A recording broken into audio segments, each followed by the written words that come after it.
কুমিল্লার বিখ্যাত জিনিসগুলোর মধ্যে অন্যতম বিখ্যাত হচ্ছে রসমালাই, ময়নামতি। তেমনই একটি বিখ্যাত হচ্ছে কুমিল্লা বিশ্ববিদ্যালয়। শালবন বিহারের পাশে অবস্থিত কুমিল্লা বিশ্ববিদ্যালয় তোমার হতে পারে অন্যতম একটি চয়েস। আর এই কুমিল্লা বিশ্ববিদ্যালয়ের ভর্তি তথ্য কণিকা নিয়ে আমি থাকছি তোমাদের সাজ্জাদ ভাইয়া। তো কুমিল্লা বিশ্ববিদ্যালয়ে তুমি যদি পরীক্ষা দিতে চাও তাহলে কি কি আবেদন যোগ্যতা, কোন কোন সাবজেক্টের কি রকম প্রিপারেশন নিতে হবে তুমি সব পেয়ে যাবে এই ভিডিওতে। তো কুমিল্লা বিশ্ববিদ্যালয়ে পরীক্ষা দিতে হলে তোমার এই ক ইউনিটে বা এ ইউনিটে তোমার মোট সিট হচ্ছে 350টি, যেখানে তোমাকে এসএসসি এবং এইচএসসি তে চতুর্থ বিষয় সহ ন্যূনতম জিপিএ 3.5 এবং সর্বমোট জিপিএ 8 বা তার উপরে থাকতে হবে। যদি তোমার এই জিপিএ এর এই শর্তাবলী পূরণ হয় তাহলেই তুমি কুমিল্লা বিশ্ববিদ্যালয়ে অ্যাপ্লাই করতে পারবে।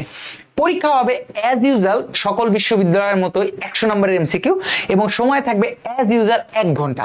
এখানেও আমি ক্যালকুলেটর ব্যবহার করতে পারবো না, তার মানে তোমাকে হ্যান্ড ক্যালকুলেশনের মাধ্যমে ফিজিক্স, কেমিস্ট্রি, ম্যাথের ক্যালকুলেশন গুলো সহজেই করতে হবে।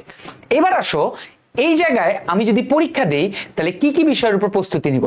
তোমাকে পদার্থবিজ্ঞানে 25টি প্রশ্ন দেওয়া হবে, রসায়নে 25টি প্রশ্ন দেওয়া হবে, এইটা মাস্ট তোমাকে অ্যান্সার করতে হবে।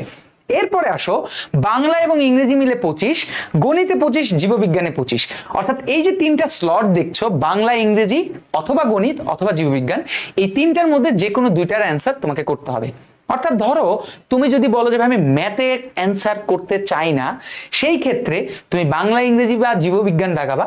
যদি বলো তুমি জীববিজ্ঞান অ্যান্সার করতে চাও না, তাহলে তুমি বাংলা, ইংরেজি বা গণিত দেখাবা। আর যদি বলো যে না ভাই আমি গণিত এবং জীববিজ্ঞান উভয় বিষয়ে পারদর্শী, তাহলে সেই ক্ষেত্রে তুমি গণিত এবং জীববিজ্ঞান উভয় সাবজেক্টই দেখাতে পারবে।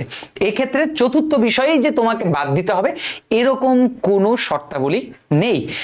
এখন আসো দেখো মেধা তালিকা কিভাবে প্রকাশ করে। মেধা তালিকা প্রকাশের নিয়ম হচ্ছে ভর্তির প্রাপ্ত নাম্বার, অর্থাৎ তুমি ভর্তি পরীক্ষায় যা নাম্বার পাবে তার সাথে এসএসসি জিপিএ কে 2 দিয়ে গুণ এবং এইচএসসি জিপিএ কে 2 দিয়ে গুণ করে সর্বমোট নাম্বারে যারা এগিয়ে থাকবে সেই অনুযায়ী মেধা তালিকাটা করা হবে। তো এখন প্রশ্ন হচ্ছে, ফিজিক্স, কেমিস্ট্রি তো আমার সব বিশ্ববিদ্যালয়ের জন্য পড়া লাগছে, আমি যদি গণিত বা জীববিজ্ঞানে পারদর্শী হতে চাই, এই দুটো সাবজেক্টে অনেকের কনফিউশন থাকে, সেই ক্ষেত্রে আমার সমাধান কি?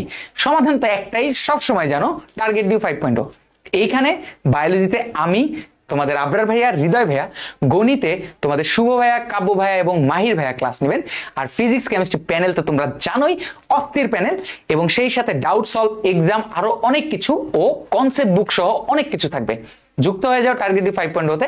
দেখা হবে শালবন বিহারের পাশে কুমিল্লা বিশ্ববিদ্যালয়, ইনশাল্লাহ।